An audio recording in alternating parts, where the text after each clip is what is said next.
Hello, dear students. I, Swati Rajput, your SSC teacher, and today we will continue Class 8 History Chapter 2 From Trade to Territory. बच्चों, our today's topic is the claim of paramountcy. Let's start.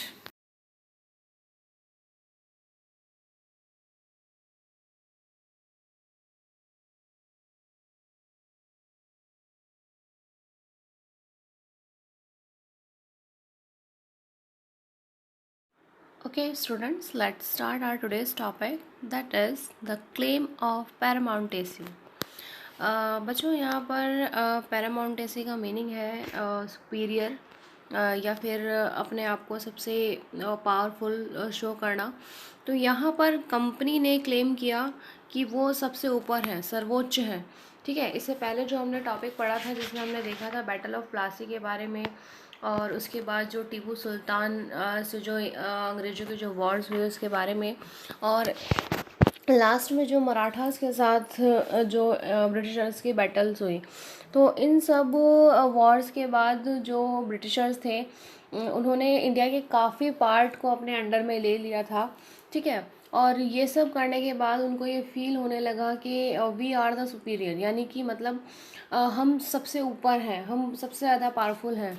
तो इन सब के बाद उन्होंने दावा किया अपनी सर्वोच्चता का, कि क्लेम कर दिया उन्होंने पैरामाउंटेसी का कि भैया हम सबसे ऊपर हैं। ठीक है, तो आइए देखते हैं इस टॉपिक में।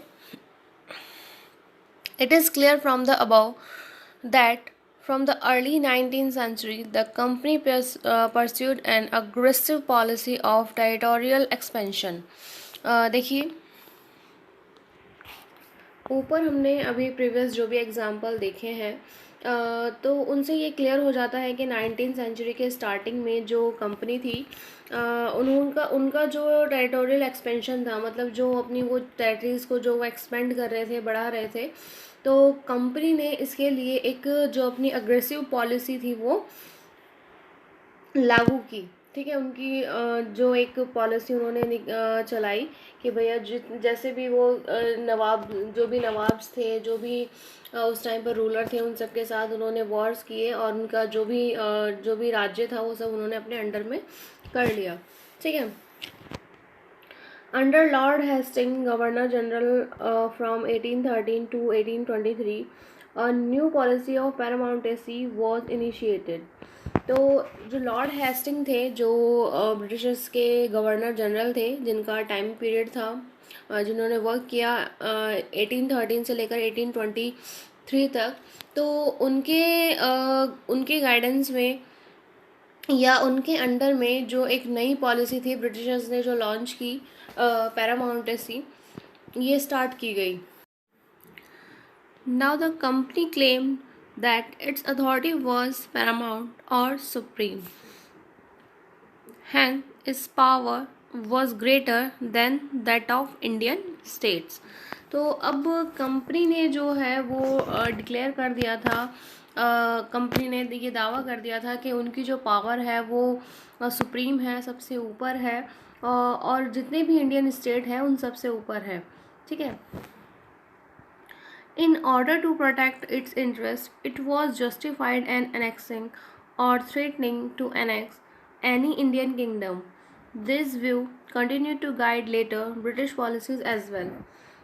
देखिए, जब ब्रिटिशर्स के इंटरेस्ट की बात आती थी, यानी कि जब उन्हें अपने इंटरेस्ट बचो, यानी कि उनके जो बेनिफिट्स होते थे, हित होते थे उनके, ठीक है, जो भी उनके फ़ायदे की जो बात होती थी, तो जब उनको उसको प्रोटेक्ट करना होता था, ठीक है, यानी कि अपने हित की रक्षा के लिए, तो जितने भी इंडियन किंगडम्स थे, जितने भी भारतीय जो रियासतें थी, उन सबको उन्होंने एनेक्सिंग यानी कि अपने अंडर में ले लेना, है ना, मतलब उस पर कब्ज़ा कर लेना हम कहेंगे। तो वो उस पर या तो कब्ज़ा कर लेते थे या उसको थ्रेटनिंग टू एनेक्स, यानी कि कब्ज़ा करने की धमकी देने लगी, है ना, मतलब इसको वो एक अपना राइट मानने लगे। उनको लगने लगा कि अगर कहीं कोई किंगडम या कोई राज्य ऐसा है या कोई राजा ऐसा है जो उनको नुकसान पहुंचा सकता है, तो वो क्या करते थे, उनका जो भी एरिया था वो उनसे वॉर करके या कोई भी पॉलिसी यूज़ करके वो उसको अपने अंडर में कर लेते थे। This view continued to guide later British policies as well. देखिए, ब्रिटिशर्स ने बाद में भी जो पॉलिसीज़ लॉन्च की तो उनमें उनकी ये सोच क्लियर दिखाई देती रही कि जो भी उनका अपोज करते थे या जो भी उनको उनके अगेंस्ट होते थे, ब्रिटिशर्स के अगेंस्ट होते थे जो भी रूलर या भी जो भी लोग, तो वो उनके साथ इसी तरह का बिहेव करते थे, उनको धमकी देते थे कि अगर आप हमारे अगेंस्ट जाएंगे तो हम आप मतलब आर्मीज़ के बल पर या जैसे भी वो उनकी जो भी उनकी टेरिटरी है, जो भी उनका राज्य है, उसको वो अपने अंडर में ले लेंगे। ठीक है। Now look at the next paragraph. This process how ever did not unchallenged. देखिए, ये जो प्रोसेस था ये भी अनचैलेंज नहीं था, यानी कि ये जो प्रोसेस ब्रिटिशर्स चला रहे थे तो ये भी इतना स्मूथली नहीं रन कर पाई, क्योंकि हर कोई ऐसा नहीं होता है कि उसके ऊपर जो भी अत्याचार हो रहे हैं या जो भी उसके साथ किया जा रहा है, बैड बिहेवियर किया जा रहा है, वो उसको सहता रहेगा। तो कुछ लोग ऐसे भी थे जिन्होंने इसके लिए आवाज़ उठाई। ठीक है। For example, when the British tried to annex a small state of Kittur in Karnataka today, Rani Channamma took the arm and led an anti-British resistance movement. इसका एक एग्जांपल हम देख लेते हैं। जब ब्रिटिशर्स ने ट्राई किया कित्तूर, जो कि आज के टाइम में कर्नाटका में है, ठीक है, तो कित्तूर का जो एक छोटा सा राज्य था, एक छोटा सा राज्य था, तो उसको कब्ज़ा लेने उसको एनेक्स करने का, यानी कि उसको अपने कब्ज़े में लेने का जब ब्रिटिशर्स ने ट्राई किया, तो वहाँ की जो रानी थी, रानी चन्नम्मा, उन्होंने टुक आर्म्स, यानी कि उन्होंने हथियार उठा लिए इन द सेंस वो ब्रिटिशर्स के अगेंस्ट गई, उनके खिलाफ उन्होंने जो एक मूवमेंट था, जो एक आंदोलन था, वो स्टार्ट किया। ठीक है। She was arrested in 1824 and dead in prison in 1829। तो जब वो ब्रिटिशर्स के खिलाफ गई तो अंग्रेज़ों ने उनको अरेस्ट कर लिया 1824 में, और जो उनकी डेथ थी वो जेल में ही हो गई 1829 में। ठीक है, तो 1829 में उनके जेल में ही डेथ हो गई। ओके। इसके अलावा और भी थे लोग जिन्होंने ब्रिटिशर्स को अपोज़ किया, उनकी बात को ऐसे ही एक्सेप्ट नहीं किया। But Rayanna, a poor chowkidar of Sangoli in Kittur, carried on the resistance. With popular support, he destroyed many British camps and record. रानी चन्नम्मा के मरने के बाद भी जो रयन्ना थे, रयन्ना ये कौन थे? रयन्ना एक पुअर चौकीदार, एक गरीब चौकीदार थे संगोली में, कित्तूर में ही कित्तूर को ही ब्रिटिशर्स ने अपने अंडर में करने की बात कही थी। तो कित्तूर के ही जो एक पुअर चौकीदार थे जिनका नाम रयन्ना था, उन्होंने इस मूवमेंट को जारी रखा, है ना। तो उन्होंने क्या किया, उन्होंने कुछ लोगों के सपोर्ट से मतलब कहेंगे एक अपने अग्रेशन में या फिर बदला लेने की भावना से ब्रिटिशर्स के बहुत से जो कैंप्स थे, जो रिकॉर्ड्स थे, उनको डिस्ट्रॉय कर दिया। ठीक है, उनके जो कैंप्स थे और जो भी उनके डॉक्यूमेंट्स वगैरह थे उन सबको उन्होंने ख़त्म कर दिया, नष्ट कर दिया। ठीक है। He was caught and hanged by the British in 1830. You will read more about several cases of resistance later in the book. इसके बाद फाइनली जो ब्रिटिशर्स थे उन्होंने इनको भी पकड़ लिया और 1830 में इनको हैंग कर दिया गया, यानी कि फांसी पर लटका दिया गया। ठीक है। इस तरह का जो भी एग्ज़ाम्पल है वो हम और भी देखेंगे इस बुक में कि कौन कौन से लोग थे जो ब्रिटिशर्स के अगेंस्ट गए और उन्होंने पूरा कोशिश किया कि वो उनकी बात को ना माने। ठीक है, तो वो हम आगे इस चैप्टर में कंटिन्यू करेंगे। ओके बच्चों, now look at the third paragraph of this topic. In the late 1830s, the East India Company became worried about Russia. It imagined that Russia might expand across Asia and enter India from the northwest.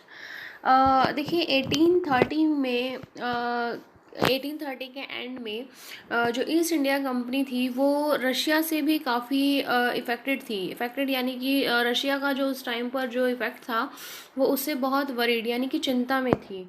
Company को ऐसा लगता था, company को थोड़ा ये डर था कि जो रशिया है उसका जो इफ़ेक्ट है वो पूरे एशिया पर है, ठीक है। तो ऐसा नहीं हो कि वो एशिया मतलब इंडिया में भी वो नॉर्थ वेस्ट जो डायरेक्शन है वहाँ से वो इंडिया में भी एंटर कर ले और इंडिया पर भी वो अपना राज कर ले, ठीक है। तो कहीं ना कहीं जो ब्रिटिशर्स थे वो थोड़ा डरे हुए थे। Driven by this fear, the British now wanted to secure their control over the northwest. तो इस बात से जो थे जो ये डर था ब्रिटिशर्स का कि जो इंडिया है वो रूस के अंडर में नहीं चला जाए, तो वो जो भी आपका नॉर्थ वेस्ट वाला जो एरिया था उसको अपने अंडर में लेना चाहते थे, उस पर कंट्रोल करना चाहते थे, ताकि वहाँ से कोई भी अदर कंट्री इंडिया में एंटर नहीं कर सके और उसको अपने मतलब उसको उसके ऊपर अपना जो एक रूल है वो इस्टेब्लिश नहीं कर सके, ठीक है। They fought a prolonged war with Afghanistan between 1838 and 1842 and established indirect company rule there.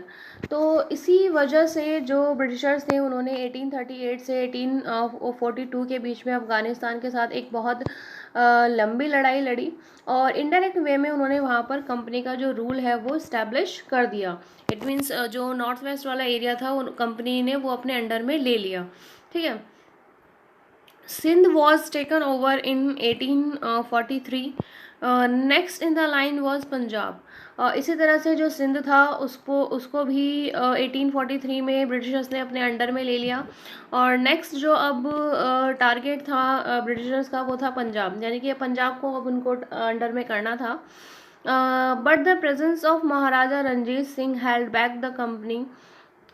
After his death, 1839, two prolonged war was fought with the Six Kingdoms. Ultimately, in 1849, Punjab was annexed. देखिए तो पंजाब में जो थे महाराजा रंजीत सिंह थे वो बहुत ही powerful ruler थे। तो यहाँ पर उन्होंने कंपनी कहेंगे कंपनी की दाल नहीं गलने दी, मतलब वो रंजीत सिंह के होते हुए जो कंपनी थी वो पंजाब को अपने अंडर में नहीं कर पाई। बट 1839 में जब उनकी डेथ हुई, उनकी मृत्यु हुई, तो उनके बाद उनकी डेथ के बाद दो वॉर्स हुई ब्रिटिशर्स की पंजाब के जो रूलर्स थे उनसे और फाइनली 1849 में जो पंजाब था वो भी ब्रिटिशर्स के अंडर में आ गया, उस पर भी ब्रिटिशर्स ने अपना अधिकार कर लिया। तो बच्चों ये जो टॉपिक था आपका द क्लेम ऑफ पैरामाउंटेसी, यानी कि अपने आप को सुपीरियर बताना कि हम सुपीरियर हैं और हमारे पास सबसे ज़्यादा पावर है। तो वो शो होता है कि कैसे एक के बाद एक जो ब्रिटिशर्स थे सारे स्टेट्स को अपने अंडर में कर रहे थे और धीरे धीरे वो पूरे इंडिया पर अपना कहेंगे जो शासन है, जो रूल है वो फैला रहे थे, ठीक है। तो बच्चों इस टॉपिक में इतना ही। और नेक्स्ट टॉपिक है हमारा द डॉक्ट्रिन ऑफ लैप्स। ये भी बहुत अच्छा टॉपिक है, ये हम नेक्स्ट वीडियो में पढ़ेंगे बच्चों। Okay, bye.